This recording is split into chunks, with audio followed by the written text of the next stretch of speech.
चलंतु दर्शक बंधु आज आपण मानक पई अति सुंदर गपटी नहीं कि आसीची। से गपटीर नाम हेउची बंधुता। बंधुता कहले कौन, चलंतु से गपरु सारा मर्म आमे जानिबा। चलंतु से गपटी आमे आरंभ करिबा। रामेश्वर ग्राम रे मुक्तिकांत नामरे जड़े जमीदार थिले। से दयालु ओ शांत स्वभावर मनीष।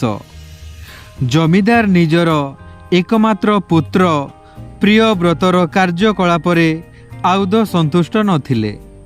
सांग साथींक सहित खियापिया बुलाबुली रे प्रियव्रतर पूरा दिन बीती जाउथिला।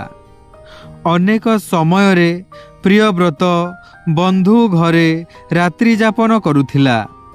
बंधु मानंकु घड़िए न देखिले पागलंक परी आचरण करुथिला। घर खाद्य ताकु आग परी आउ रुचु नथिला।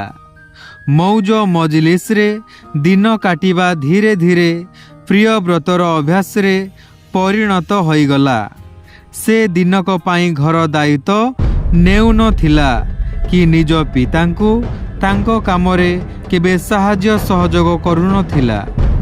प्रियव्रत समयर महत्व बुझु नथिबारु उभय पितामाता चिंतित रहुथिले। अनेक प्रकार बुझाइला परे भी तार स्वभाव रे सामान्य भी परिवर्तन हेउ न थाए। दिने जमीदार ए बाबदरे जड़े सन्थक ठारू परामर्श नेले। सबु कथा सुनी सन्थ कहिले, दिने प्रियव्रत को मो पाखकु पठांतु, मु एहार समाधानर बाट काढ़ी। पितांक आदेश पाई प्रियव्रत दिने सन्थक निकटरे पहुँचिला। प्रियव्रत सन्थक पाद स्पर्श करी प्रणाम कला।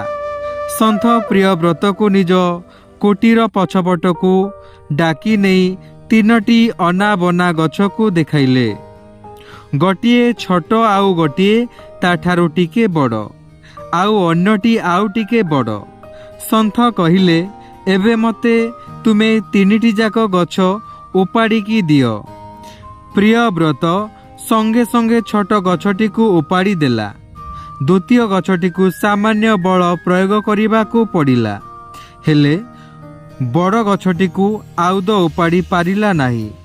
सन्थ कहिले, शेष गछटी को उपाड़ी पारिलनी कारण माटी ओ गछर बंधुता तुम बल ठारू अधिक शक्त थिला। मनीष समाज रे भी बंधुतार दृढ़ता अविकल माटी ओ गछ परी।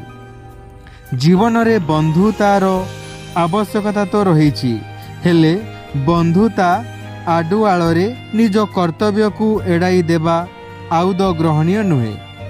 सुगुण रे परिपूर्ण बंधुटी जीवनर मार्ग को प्रशस्त कले बा करे, आउ दुष्ट प्रकृतिर बंधु जीवन को नरकरे परिणत करि दिए।